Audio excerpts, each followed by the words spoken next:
بڑی تعداد ماشاءاللہ اس بار رمضان مدینہ رمضان مکہ گزارنے جا رہی ہے. اللہ آپ کا سفر قبول فرمائے, ہم کو بھی حاضری نصیب فرمائے.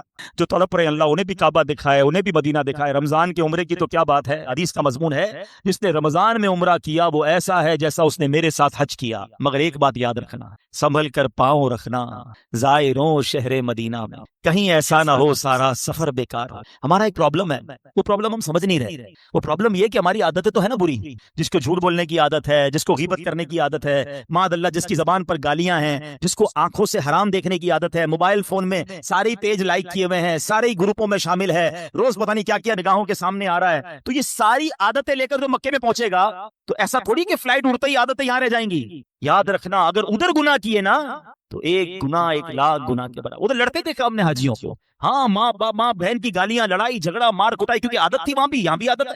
سوچتے نہیں برباد ہو جاؤ گے, اس سے بہتر تو مت جاؤ.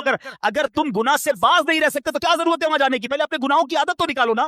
حج فرض کی الگ بات ہے, نفلی عبادت کے لیے بھی جا رہے ہیں اور ادھر بھی گناہ کر رہے ہیں. بالکل اسی طرح رمضان آنے والا ہے. عام مہینوں میں گناہ ضرور ہے, مگر رمضان میں گناہ یہ اللہ کے غضب کو دعوت دینے والی بات ہے. حدیث پاک کا مضمون ہے, ایک حدیث کا حصہ ہے کہ جس نے رمضان میں کوئی ایک گناہ کیا اس کے 1 سال کے اعمال برباد کر دیے جائیں گے. اب بتاؤ, ایسا تو نہیں نا کہ جیسی مسجد میں اعلان ہوگا مبارک ہو رمضان کا چاند نظر آ گیا اور ہمارے سارے گناہوں کے بٹن بند ہو جائیں گے. فرق کیسے آئے گا اگر میں خود نہیں اپنے آپ کو بدلوں گا؟ تو وہی دوست ہے, وہی جناب گیدرنگ ہے, وہی ٹی وی ہے, وہی موبائل ہے, وہی معاذ اللہ حرام روزی ہے, تو مارے جائیں گے. حدیث پاک وہ بھول گئے کہ پیارے آقا علیہ الصلوۃ والسلام نے ایک دعا پر آمین کہی تھی کہ یا اللہ جو رمضان کو پالے اور اپنی مغفرت نہ کروا سکے وہ ہلاک و برباد ہو جائے. جبریل امین نے دعا کی اور نبی پاک نے آمین کہی تھی. رمضان میں بھی مغفرت نہیں ہوئی تو بربادی ہے. آج میں نے ایک بڑی کمال کی ایک سنت آپ کے سامنے پیش کرنی ہے, اور نارملی دیکھا یہ گیا ہے کہ اس سنت سے بہت سارے لوگ اب دور ہو گئے ہیں. حالانکہ یہ اتنی پیاری سنت ہے, بغیر محنت بغیر کوشش کے نیکیوں کا انبار لگ جاتا ہے. اتنی نیکیاں اور آپ اتنے بڑے بڑے انعامات کے حقدار بن جاتے ہیں. وہ سنت کون سی ہے میں انشاءاللہ بیان کرتا ہوں. مگر امام محمد بن محمد غزالی علیہ رحمت اللہ الوالی نے ایک بڑا پیارا واقعہ اپنی کتاب مکاشفۃ القلوب میں لکھا. مکاشفۃ القلوب بڑی پیاری کتاب ہے. واقعہ کیا تھا کہ ایک شخص نے ایک غلام خریدا. آج کے دور میں تو کسی کو گھر میں ملازم رکھنا ہو تو وہ نوکری پہ جاب پہ رکھتا ہے نا, پہلے ایسا نہیں ہوتا تھا. پہلے غلام خریدے جاتے تھے. انہوں نے غلام خریدا. اچھا جب غلام خریدا تو غلام کہتا ہے حضور میری 3 شرطیں ہیں. اچھا بات بڑی عجیب تھی, غلاموں کی شرطیں نہیں ہوتی ہیں. آپ نے کہا اچھا تم بھی شرطیں لگاؤ گے, بتاؤ کیا شرطیں ہیں. تو کہتا حضور پہلی شرط تو یہ ہے کہ آپ مجھے فرض نماز کے وقت منع نہیں کریں گے, نماز پڑھنے دیں. اچھا وہ آقا بھی دیندار تھا, نیک آدمی تھا. کہتے ٹھیک ہے مسلمان ہوں, نماز سے کیوں روکوں گا, اوکے. کہتا دوسری شرط یہ ہے کہ دن میں جو چاہے کام لے لیں, رات مجھے آپ چھوڑ دیں گے. کہا ٹھیک ہے مجھے کام دن میں لینا, میں بھی رات آرام کرتا ہوں, تم بھی رات آرام کرنا. کہتا تیسری شرط یہ ہے کہ آپ مجھے اپنے گھر میں کوئی بھی ایک الگ سے کمرہ دے دیں گے تاکہ میں سیپریٹ رہوں. تو کہا ٹھیک ہے, میں نے بھی یہ سوچا تھا گھر میں بہت سارے کمرے ہیں, غلام کا کمرہ ہوتا ہے تو میں کمرہ دے دوں گا. شرطیں کوئی مشکل تھی نہیں, آقا نے ایکسیپٹ کر لی. غلام گھر پر آیا, بڑا محنتی غلام تھا, دن میں کام کرتا, رات اپنے کمرے میں چلا جاتا. ایک دن آقا چلتے چلتے اس کے کمرے کے پاس سے جب گزرا تو دیکھا عجیب منظر ہے. کمرے کی چھت کھلی ہوئی ہے, آسمان سے نور برس رہا ہے, غلام سجدے میں ہے, اللہ کی عبادت کر رہا ہے اور اللہ کو رو رو کر یہ عرض کر رہا ہے کہ میرے مولا میں غلام ہوں, دن میں میری ڈیوٹیز ہیں, اگر یہ کام نہ ہوتا تو میں دن بھی تیری عبادت کرتا, رات بھی تیری عبادت کرتا. آقا بڑا حیران ہوا کہ یہ میرا غلام کیا چیز ہے, ایسی عبادت, ایسا نور اور ایسی گفتگو.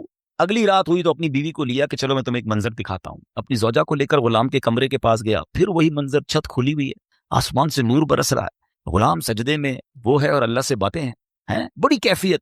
جب یہ منظر دیکھا تو وہ میاں بیوی بھی آنسو بہانے لگے, وہ بھی رونے لگے کہ یہ کیسا غلام ہے. صبح ہوئی تو غلام کو آقا نے بلایا اور کہا کہ ہمیں پتہ چل گیا ہے تمہاری رات کی عبادت ہم نے دیکھ لی ہے. تم اللہ سے یہی کہہ رہے تھے نا کہ یا اللہ میں مجبور ہوں, اگر دن میں بھی فارغ ہوتا تو تیری عبادت کرتا, رات میں تو تیری عبادت کرتا ہوں. تو ہم میاں بیوی نے فیصلہ کیا ہے کہ آج کے بعد تم آزاد ہو, جاؤ دن میں بھی عبادت کرو, رات میں بھی اللہ کی عبادت کرو. اچھا ہماری جگہ کوئی ہوتا تو بڑا خوش ہو جاتا کہ چلو یار انعام مل گیا. غلام کو آزاد ہونا بڑی نعمت تھی, مگر وہ غلام دراصل وہ آقا بننے کے قابل تھا, وہی آقا تھا, وہ بڑا کمال کا بندہ تھا. وہ پتہ کیا کہتا ہے, جب آقا نے کہا نا مجھے پتہ چل گیا تم رات کیا کرتے ہو اور اس وجہ سے میں تمہیں آزاد کرتا ہوں, تو وہ غلام اللہ کی بارگاہ میں کہتا ہے یا صاحب السر ان السر قد ظہرا, اے راز رکھنے والے مولا، اے صاحب راز، راز تو کھل گیا. ولا ارید حیاتی بعد مشتہرا، اے اللہ میں اب راز کھلنے کے بعد زندہ نہیں رہنا چاہتا.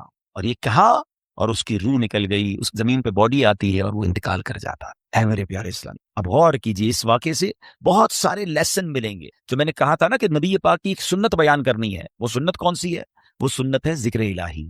میرے آقا خوب اللہ کا ذکر کرتے تھے. کتنا ذکر کرتے تھے؟ آپ کو میں اندازہ کرواتا ہوں، آپ کو اندازہ ہو جائے گا. نبی پاک سونے سے پہلے اللہ کا ذکر، جاگنے کے بعد اللہ کا ذکر، کھانے سے پہلے اللہ کا ذکر، کھانے کے بعد اللہ کا ذکر ہے. پیارے آقا گھر سے نکلتے ہوئے اللہ کا ذکر، گھر میں داخل ہوتے ہوئے اللہ کا ذکر، قدم قدم پر اللہ کا ذکر. کیسے؟ یہ سب چیزوں کی دعائیں ہیں نا. کھانے سے پہلے کی دعا، کھانے کے بعد کی دعا، پانی پینے سے پہلے کی دعا، پانی پینے کے بعد کی دعا، آئینہ دیکھنے کی دعا، سرما لگانے کی دعا. اس کا مطلب کیا ہے؟ دعا کیا ہے؟ ذکر الہی ہے نا. اللہ سے باتیں کرنا ہے نا. نبی پاک قدم قدم پر اللہ کو یاد کرتے. سورج گہن کی دعا، چاند گہن کی دعا، بارش برس رہی ہے پھر دعا، بادل گرج رہے ہیں پھر دعا، قدم قدم پر دعائیں. کتنا اللہ کا ذکر کرتے تھے. اور آج بتاؤ، پورا پورا دن گزر جاتا ہے، ہم کتنا اللہ کا ذکر کرتے. یہ غلام کتنا اللہ کا ذکر کرتا تھا کہ رات بھر اللہ کی عبادت ہے. اور تمنا کیا ہے؟ مولا دن بھی مل جاتا تو دن بھی تیری عبادت کرتا، دن بھی تجھے یاد کرتا، دن بھی تیرا ذکر کرتا. ذکر الہی پر میں انشاءاللہ آگے بات کرتا ہوں، مگر اس واقعے سے ایک اور بڑا کمال کا میسج مل رہا ہے. اس غلام کی عبادت لوگوں کو پتہ چل گئی ہے، اس کا راز کھل گیا. وہ کہتا ہے مولا اب جینا نہیں ہے، میں تو عبادت تیرے لیے کرتا تھا نا، میں جانتا تھا مالک تو جانتا تھا، اب تو لوگوں کو پتہ چل گیا. اب بتائیں ہمارا کیا حال ہے؟ ہم تو عبادت بہت سارے لوگ کرتے ہی اس لیے کہ لوگوں کو پتہ چل جائے. وہ اس لیے کر رہا ہے کہ رب دیکھے اور کوئی نہ دیکھے. اور ہماری اکثریت ان کاموں میں لگی ہوئی ہے کہ دنیا دیکھے میں نے کیا کیا ہے. نیکی کر دریا پہ ڈال، بچپن میں سنتے تھے، اب نیکی کر سوشل میڈیا پہ ڈال. جو کرنا ہے لوگوں کو بتانا ہے، جو نیکی ہے سب کو بتانا ہے. اپنے دل سے پوچھو نا، کیوں جی چاہتا ہے کہ میری نیکیاں لوگوں کو پتہ چلیں؟ پتہ اخلاص کی تعریف کیا ہے؟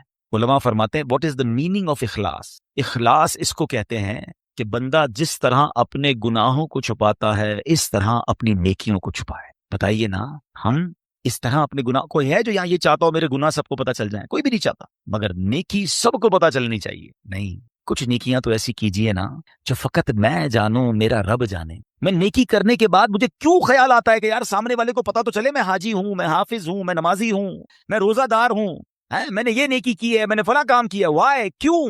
اگر دل میں تمنا یہ ہے کہ لوگوں کی واہ واہ ملے گی تو پتہ اس کو ریاکاری کہتے ہیں. اور ریاکاری کو شرک اصغر کہا گیا حدیثوں میں. چھوٹا شرک. شرک کس کو کہتے ہیں؟ شرک کے معنی یہ ہے کہ اللہ کی طرح کسی کو عبادت کے لائق سمجھنا. ٹھیک ہے نا؟ یعنی اللہ کی ذات و صفات میں یا تو کسی کو شریک ماننا یا کسی کو معاذ اللہ کی طرح عبادت کے لائق سمجھنا. یہ شرک ہے، بندہ اسلام سے خارج ہو جائے گا. اب اس کو شرک اصغر کیوں کہا گیا؟ کہ بندہ پڑھ تو نماز رہا ہے، رکھ تو روزہ رہا ہے، صدقہ کر رہا ہے، خیرات کر رہا ہے، عبادت اللہ کی کر رہا ہے، مگر دل میں تمنا ہے کہ لوگ راضی ہو جائیں، لوگ خوش ہو جائیں. نیت کیا ہے؟ نیت رب کو راضی کرنے کی نہیں، لوگوں کو راضی کرنے کی. اب ہم چیک کر لیں کہ کہیں ایسا تو نہیں کہ شیطان ہمارے اندر یہ وبا داخل کر چکا ہے کہ پہلے تو نیکی نہیں کرنے دیتا، لیکن نیکی کر لے تو پھر چھپانے نہیں دیتا، پھر بچانے نہیں دیتا، پھر ایسی باتیں دل میں لاتا ہے کہ اس کو بھی بتا دے، اس کو بھی بتا دے. کیوں؟ ہمارا جی کیوں چاہتا ہے ایک ایک نیکی کی تصویر ہم نے لگانی ہے تاکہ لوگ دیکھیں میں نے یہ چندہ دیا، یہ راشن دیا، یہ فلاں کام کیا. میں ویسے آپ کے دل کے دروازے پر دستک دیتے ہوئے ایک سوال کرنا چاہتا ہوں کہ ذرا یہ تو چیک کیجئے، یہ میرے لیے بھی سوال ہے، یہ آپ کے لیے بھی ہے، کہ ہماری ایسی کتنی نیکیاں ہیں جو صرف میں جانوں اور میرا رب جانے. اپنے آپ سے پوچھئے گا، اکیلے میں پوچھئے گا کہ ایسا کیا میں نے کیا ہے نیکی کا کام جو اور کسی کو نہیں پتا، میں جانوں اور میرا رب جانے. آپ کو پتہ ہے پہلے کے زمانے کے کچھ بزرگان دین ایسے ہوتے تھے کہ وہ غریبوں کی مدد کرتے تھے، مگر ان غریبوں کو بھی پتہ نہیں چلتا تھا کون مدد کر رہا ہے. بعض اوقات ان بزرگوں کا انتقال ہوتا نا تو لوگ کہتے ہیں یار وہ ہر مہینے مدد آتی تھی، راشن آتا تھا، اب نہیں آ رہا. تو پتہ چلتا تھا کہ وہ فلاں بزرگ کا وصال ہوا ہے، وہ ہر مہینے مدد کرتے تھے، مگر کبھی انہوں نے نہیں بتایا، پتہ لگنے بھی نہیں دیا. اور آج ہم کسی کی مدد کریں تو اس پر احسان جتاتے ہیں. بھائی یاد ہے نا میں نے مدد کی تھی، بھول تو نہیں کیا، تیرا ساتھ دیا تھا. ہر مہینے اگر کسی کی مدد کر رہے ہیں تو ہر مہینے احسان جتا رہے ہیں، ہر مہینے اس پر روب جھاڑ رہے ہیں. نہیں میرے پیارے اسلامی بھائی، نیکی کیجئے مگر اللہ کے لیے. کچھ ایسی تلاوت، کچھ ایسے نوافل. آپ دیکھیں نا تہجد بندہ کب پڑھتا ہے؟ رات کو پڑھتا ہے، بعض اوقات اکیلے میں پڑھتا ہے جب کوئی نہیں دیکھ رہا، دنیا سو رہی ہے، آپ تہجد پڑھ رہے. کیا کمال کا یہ کام ہے کہ میں جانوں رب جانے. مگر شیطان کو صبر نہیں آتا نا، وہ کہتا ہے اس نے تہجد پڑھ لی تو جنت میں چلا جائے گا، اب اس کی تہجد کیسے خراب کروں. تو وہ کیا کرتا ہے؟ وہ دل میں خیال ڈالتا ہے کہ ایسا کرو دوسروں کو بتاؤ. وہ کیا کرتا ہے؟ صبح اٹھ کے کوئی نہ کوئی بہانہ چاہیے.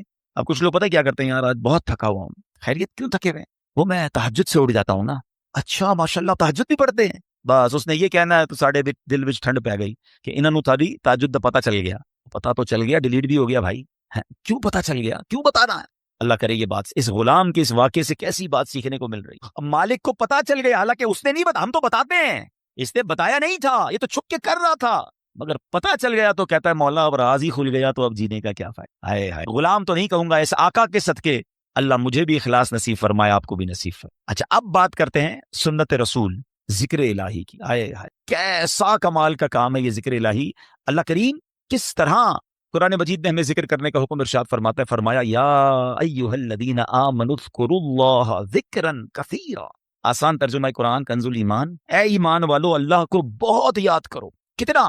نبی پاک علیہ السلام کی حدیث ہے, اللہ کو اتنا یاد کرو, اتنا ذکر کرو کہ لوگ تمہیں دیوانہ کہنے لگے. بس اللہ کی یاد کرتے رہا کرو, ذکر الہی کرتے رہا کرو. ہائے مگر ہمارا حال کیا ہے کہ زبان فضول باتیں تو کرتی ہے مگر اللہ کا ذکر نہیں کرتی. ہمارے بزرگ کیسے ذکر کرتے تھے؟ حضرت جنید بغدادی کا نام سنا ہوگا رضی اللہ تعالیٰ, بہت بڑے اللہ کے ولی. آپ کے بارے میں آتا ہے کہ آپ اتنا ذکر الہی کرتے تھے, ایک بار نائی کی دکان پر گئے مونچھیں ترشوانے کی, تو نائی کہتا ہے حضرت تھوڑی دیر خاموش ہو جائیں ورنہ آپ کی ہونٹ پہ کٹ لگ جائے گا, میں مونچھیں کاٹ رہا ہوں آپ ذکر کر رہے ہیں. وہ کہتے ہیں ذکر کرتا رہوں گا, تم اپنا کام کرو, ہونٹ کٹتا ہے تو کٹ جائے, میں نے ذکر نہیں چھوڑنا. اتنی دیر کے لیے بھی ذکر الہی نہیں چھوڑنا ہوتا تھا.